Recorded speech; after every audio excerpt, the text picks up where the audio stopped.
ये ठग बंधन है। ठग बंधन में ठगी ठोरी का जब बंटवारा अगर सही हो गया जब तो ये रहेगा, अगर बंटवारे में गफलत हुई तो टूट जाएगा।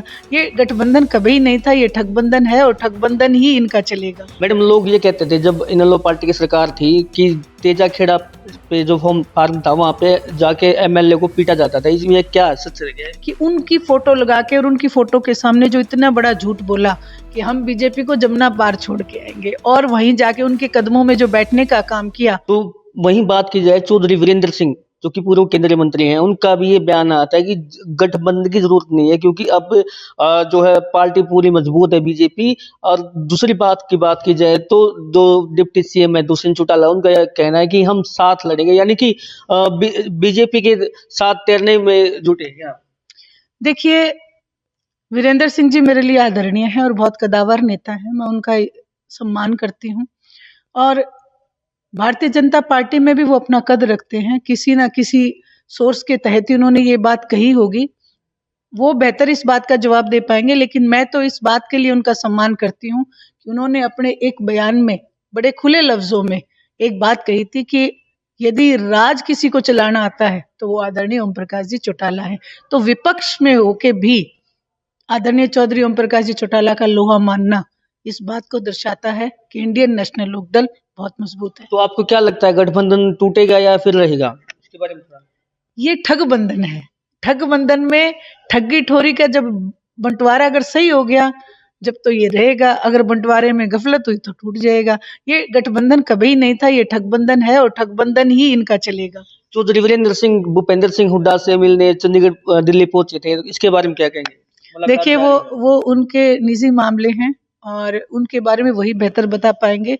कौन नेता किस वजह से कहाँ मिलते हैं ये तो वही बेहतर बता पाएंगे। मैं तो सिर्फ इंडियन नेशनल लोकदल के बारे में आपको बता सकती हूँ। मैडम, लोग ये कहते थे जब इनेलो पार्टी की सरकार थी कि तेजा खेड़ा पे जो फॉर्म फार्म था वहाँ पे जाके एमएलए को पीटा जाता था, इसमें क्या सच रह गया है? देखिए, कोई भी बात सिर्फ बातों के आधार पे नहीं, एक एविडेंस के आधार पे बात करनी चाहिए। ये निराधार बातें हैं। कोई किसी को आज आप अगर अपना सर्वेंट भी कोई रखते हो वो भी मार नहीं खाता। ये कोई एमएलए कैसे मार खा लेगा? सबसे पहली बात तो यही सोचने की है।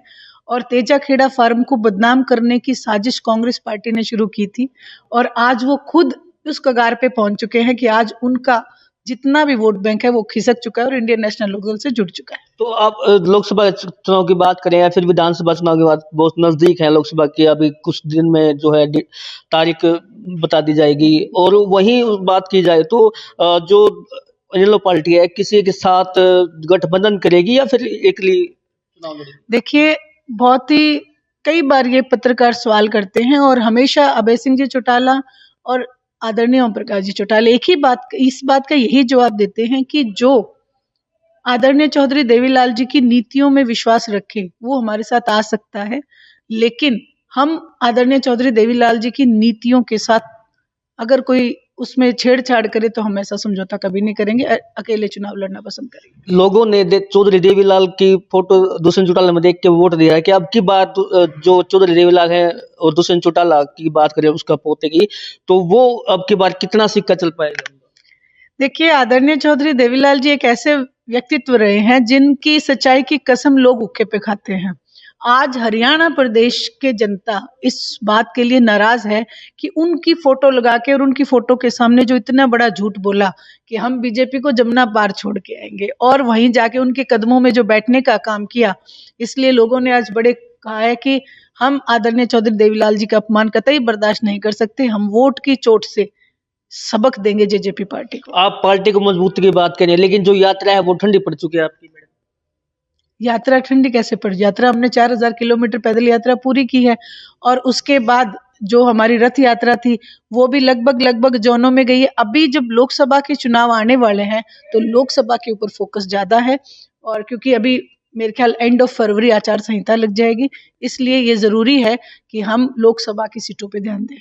बिल्कुल। सुनैना चौटाला का साफ तौर पर यही कहना है कि देखिए अब जो है लोकसभा के चुनाव आने हैं और जो इनेलो पार्टी है वो अपने दम पर चुनाव लड़ेगी या फिर किसी के साथ गठबंधन करेगी। वही बात की जाए तो साफ तौर पर ये भी कहना है कि अब की बार इनेलो पार्टी की ही सरकार बनेगी, लेकिन ये तो आने वाला समय तय करेगा आखिरकार हरियाणा की चौधर किसके नाम जाती है। हरियाणा के लिए जिनसे परमजीत पवार की रिपोर्ट।